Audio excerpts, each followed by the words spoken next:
Oftentimes, the challenging part of time management is not to organize yourself and to define the tasks, put them in a reasonable order of priority, but rather that other people interfere.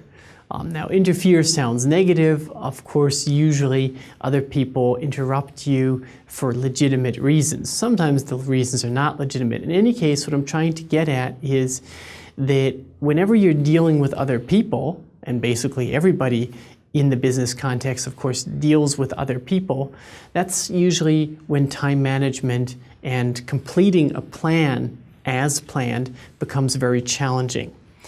And there are quite a few things that I'd like to give you, quite a few tips I'd like to give you on this topic.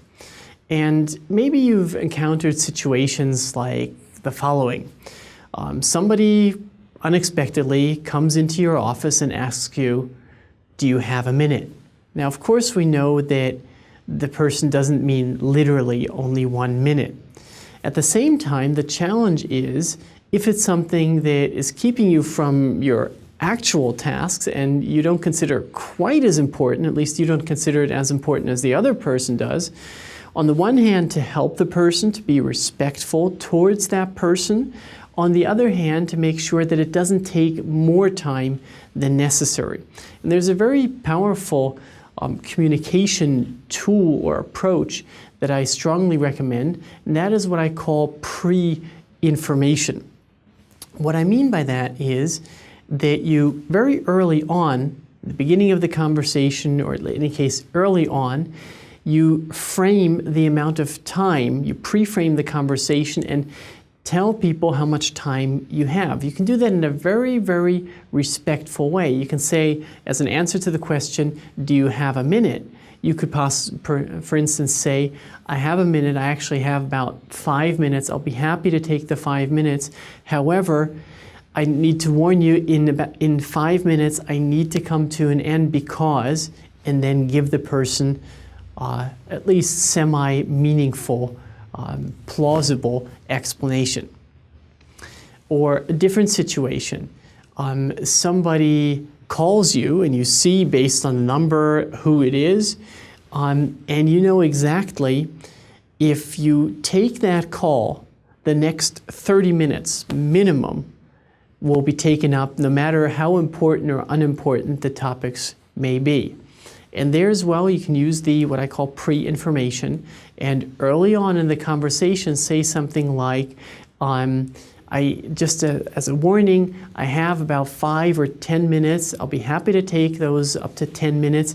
However, in 10 minutes, I need to, and then give a halfway plausible reason why you need to come to an end.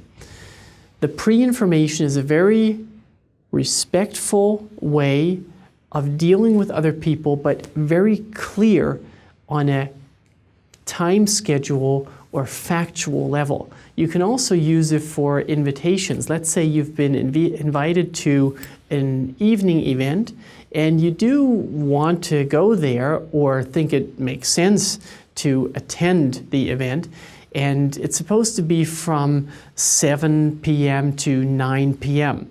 And you assume or you believe that there's a danger of it lasting a lot longer than until 9 p.m.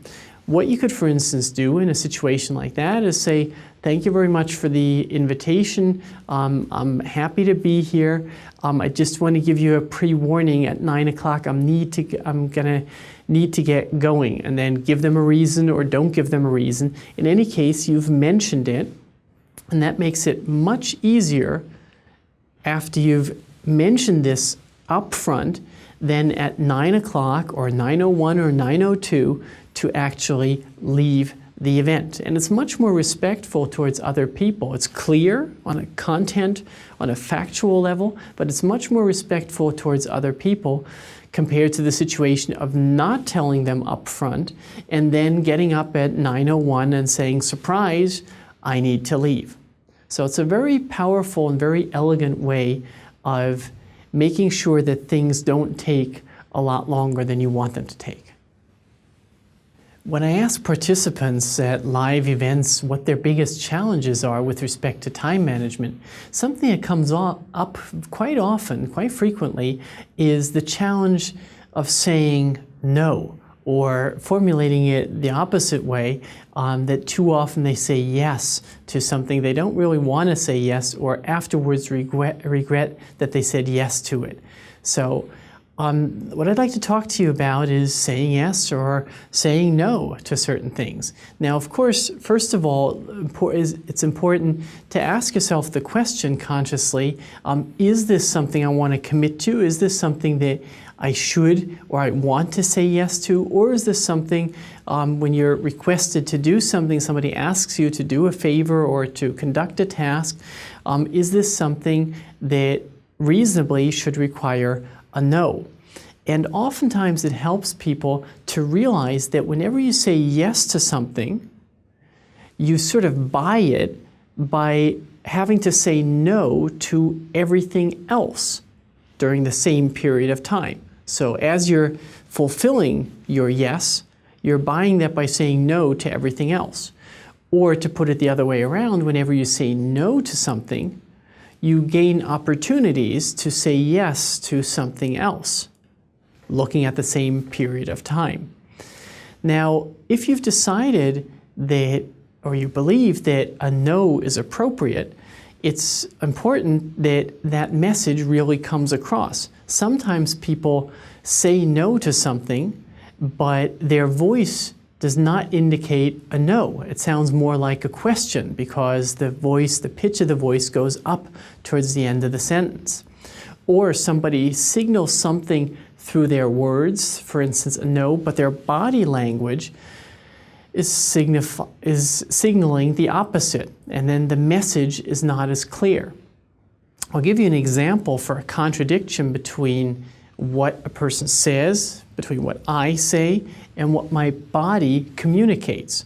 Let's say I would tell you that last week I had a group of people at an event. They were sort of the most interesting group I have ever witnessed. You realize that there's something wrong with this message. Or let's say I told you, last week I had a group that was the most boring group you could possibly imagine. Again, there's something wrong with this message. There's a contradiction between what I said verbally and what I said non-verbally. So if you decide to say no, it's important that the no actually comes across. And if you find it difficult to say no, some people find it fairly easy. They've had more practice doing it, and other people find it quite difficult emotionally to say no to something, even if they know that it's appropriate. And my recommendation, if you feel that it's not so easy for you to say no, is that you practice saying no in situations that are not so dangerous, where not so much is at stake. And practice saying no and giving a justifying reason. Practice saying no without giving a justifying reason. I sometimes use sales calls, that is when other people call me in order to sell me, as a communication training platform, is what I would call it. And a while back, somebody called me and started with these questions that you feel like you have to say yes to, but you don't want to say yes. I'm sure you've experienced situations like that. And the guy on the other end of the line asks me, Mr. Davis,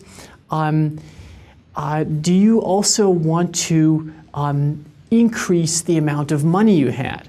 And my answer was no. The guy from the bank called me yesterday, said the account is full, we can't do anything until I open up a new account.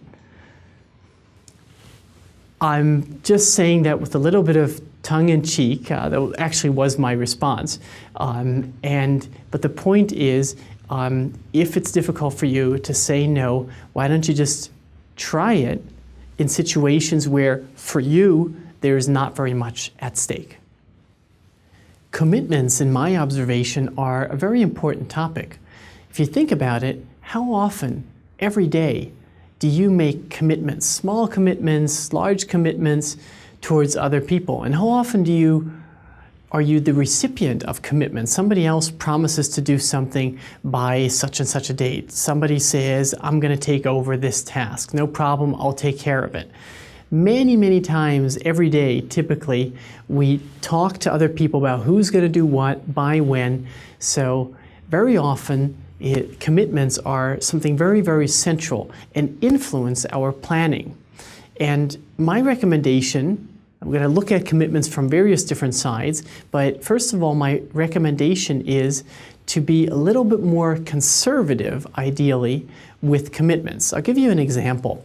Let's say it's 1 o'clock, you just came back from your lunch break, and somebody comes into your office, and this topic, this for you unexpected topic, has absolute priority.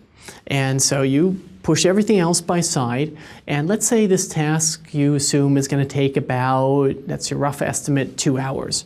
So what do most people do? They go, okay, 1 o'clock plus 2 hours, that's 3 o'clock, just to make sure, okay, by 3:30 I'll have it finished. Well, so far so good, but so far it's only theory. A little earlier on, we talked about how long do things take compared to, or how long do we think they're going to take compared to how long do they really take. On average, as we said, twice as long. But whatever the rule is, and it's not a hard and fast rule, it's just an average, my recommendation is to be a little bit more conservative. For instance, in that example, 1 o'clock, you're assuming 2 hours, you could say, I'm going to do it immediately. As soon as I'm finished, I'll send you an email. At the very latest, tomorrow morning, when you check your emails, you'll find the solution or the report or whatever it is in your inbox. Now, that is a very responsible way of dealing with things, and at the same time, it's a little bit more conservative and gives you numerous advantages. What are the advantages of being a little bit more conservative with respect to commitments you make? Well, first, the obvious. The likelihood that you can actually fulfill the commitment that you made is significantly higher. And that's good for you, and that's typically good for the other person. And the other person, why is it good for the other person? Because the other person can plan based on your commitment. I don't know how you feel, but as the recipient of a commitment, in almost all cases, I would rather have a more conservative commitment by another person, but be able to rely on it, rather than receiving a commitment from somebody else or a promise from somebody else that sounds wonderful, but has a very low likelihood of actually turning into reality. And therefore, I will have to reorganize, replan my activities just because somebody else didn't keep their promise. Another advantage, if you yourself are more conservative with your commitments, is that you have more flexibility. So our 1 and 3 o'clock or 2 hour example, let's say you committed to having it done by tomorrow morning at the very latest, and let's say that in the afternoon, just before you finished, something else shows up that needs your immediate attention. You can't spend even a minute dealing with anything else. Then you'll have more flexibility. You'll still have a higher level of stress than without this urgent topic that just came up, of course, but you'll still have the chance to take care of this most urgent problem that just came up, and at the same time fulfill your commitment. Now the question is, how can we avoid making commitments that we can't keep? Now, there's no bulletproof rule, but my concrete suggestion is, in order to have your commitments in future be more conservative, is to avoid that you shoot too quickly.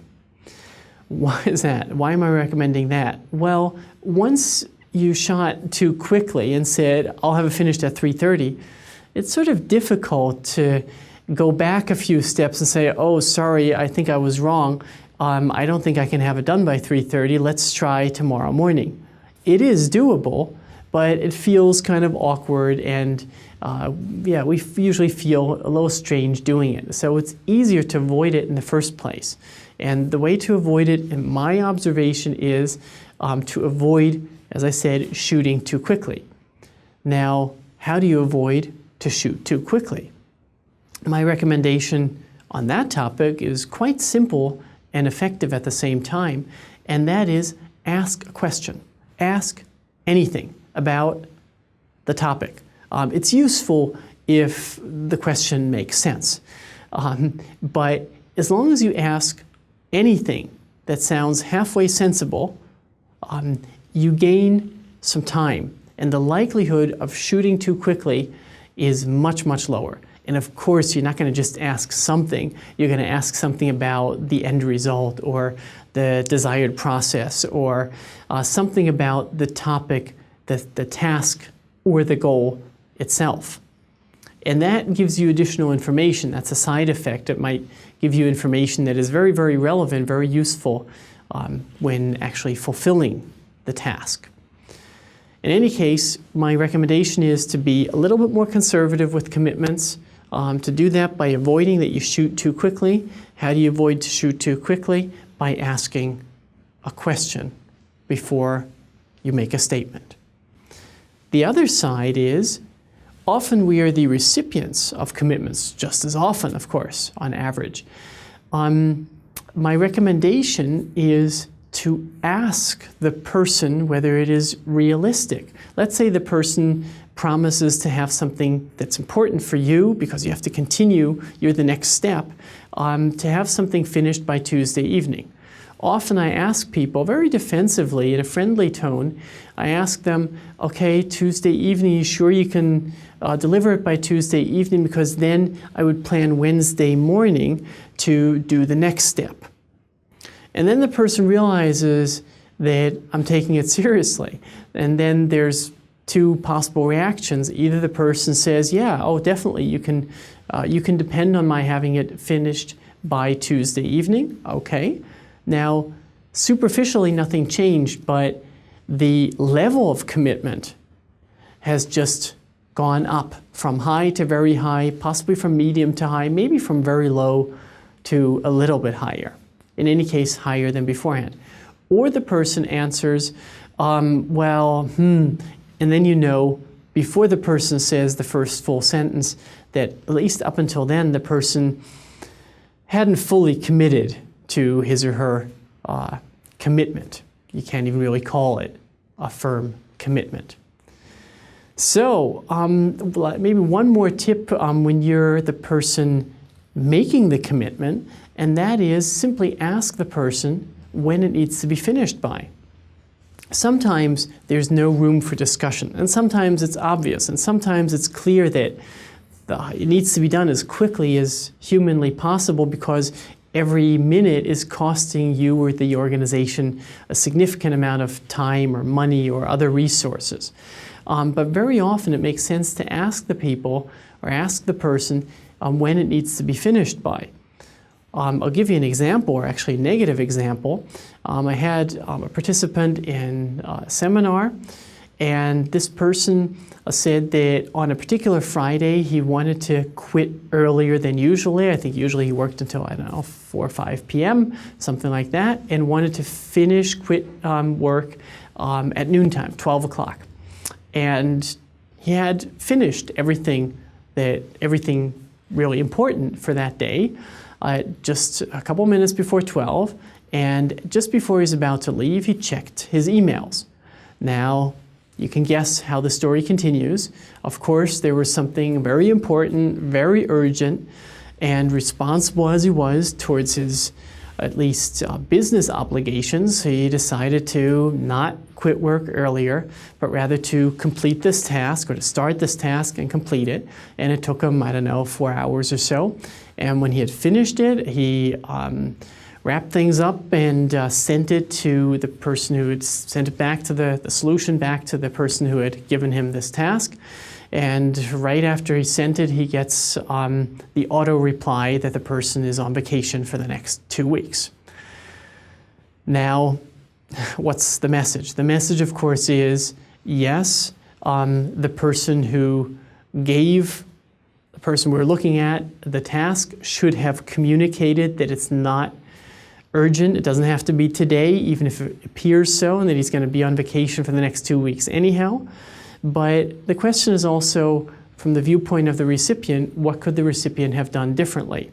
And I think the person could have asked by when the other person desires to have the task completed. So in summary, my suggestion is that you become just a little bit more aware and more conscious of commitments you make and commitments you receive. Become a little bit more explicit, exchange a little bit more information, ask some questions, and be a little bit more conservative with respect to your commitments. A simple tip to reduce the amount of time that it takes you to run after other people. Not down to zero, but from whatever level it is, a chunk less or a chunk lower. And that is, my recommendation is that whenever you talk to another person, and as a result thereof, whether it's on the phone, whether it's a personal meeting, whether it's 2 people, 10 people, and as a result thereof, people need to do things, which should be the outcome of a conversation, a business conversation or business meeting, that individual people are going to take over certain tasks and carry out certain activities. And my recommendation is that towards the end of the conversation, as you wrap up, you summarize all the tasks that you are going to take over explicitly, repeat them verbally, and jot them down on a piece of paper or in some physical written form, if you haven't done that already. So repeat it verbally and take notes on the tasks that you've taken over. And if you repeat them verbally and say, okay, these are the 3 things I'm going to take over, I'm going to send you this document, I'm going to try and find a solution for this, and I'll research the 3rd topic, and I'll send you my findings. Then very often the other person or the other people will recite the tasks that they have, that they feel responsible to complete. And if they don't repeat it, they don't recite the tasks that they have taken over, you can certainly encourage that process and say, okay, just to make sure, correct me if I have a misunderstanding, but as I understand our conversation, you will take over the following 2 tasks, for instance. And the big advantage is that if you do that, you repeat the tasks, or make sure that somebody repeats all the tasks that the individual people are going to take over, and they're actually written down. The act of repeating it and writing down communicates that it's actually meant seriously. And I'll give you, to emphasize the value, I'll give you a negative example again. And that is, I had a lady in an event who said that she was working 50% of her time on one project and 50% of her time on a different project. And there were 2 different project leaders that she reported to. And she said, with project leader A, what I do is he gives me 10 tasks. I start completing them, and I report back to him when either I finished the task or the tasks, or I run into problems where I need his support and need his help. Normal, desirable process. She said, with project leader B, when he gives me 10 tasks, I just wait a while because at least half the tasks he forgets anyhow. That is a reputation that we do not want to develop. The reputation that if somebody receives tasks from you, that it's a good strategy, good time-saving strategy to just wait for a few weeks in the hopes of you forgetting. So, and you can avoid that by repeating tasks that people have taken over based as a result of out of conversations in a verbal way, and then actually writing it down. Not necessarily to prove that somebody took over the tasks, but rather to signal that this is actually meant seriously, and to increase the level of commitment that people have. Train your environment. Train people around you. Some people probably think that sounds good because not I have to change my behavior or improve my behavior, but rather other people need to improve their behavior. Now, what do I mean by that? What I mean by that simply is not that you give other people orders, but rather that you ask other people what you can do better and also talk about what they can do better if you see room for improvement. If there are certain people with whom you work with on a regular basis, and chances are there are quite a few people, possibly a handful of people, with whom you work together on certain processes on a regular or irregular but ongoing basis.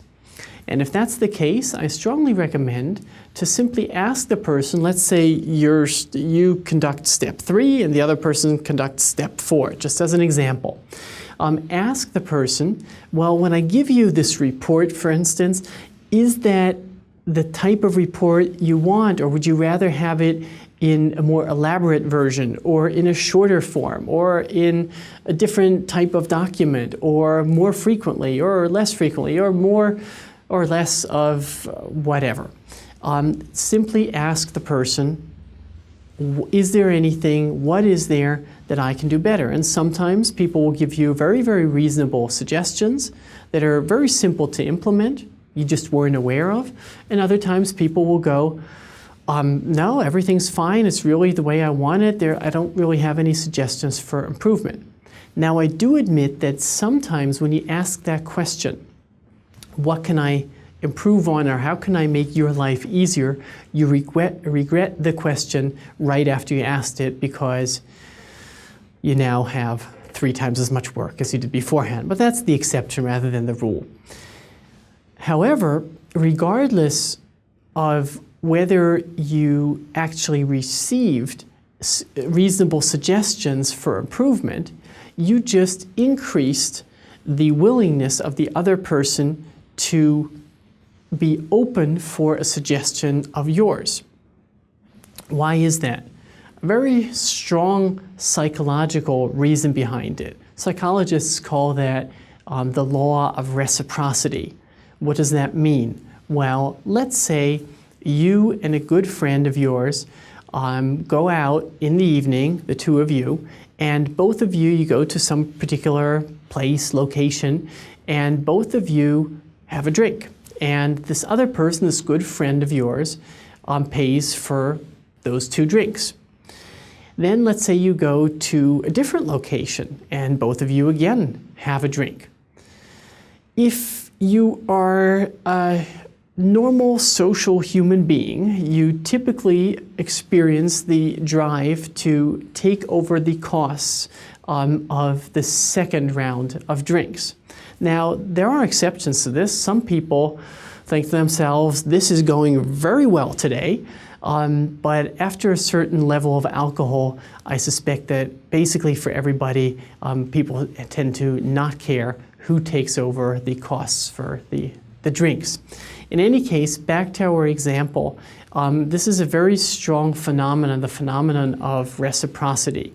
And in this case, we can use it to everybody's advantage. Of course, you can use the power of reciprocity in a negative, in a manipulative way, but there are very, very positive ways of using it, for instance, by setting a positive example.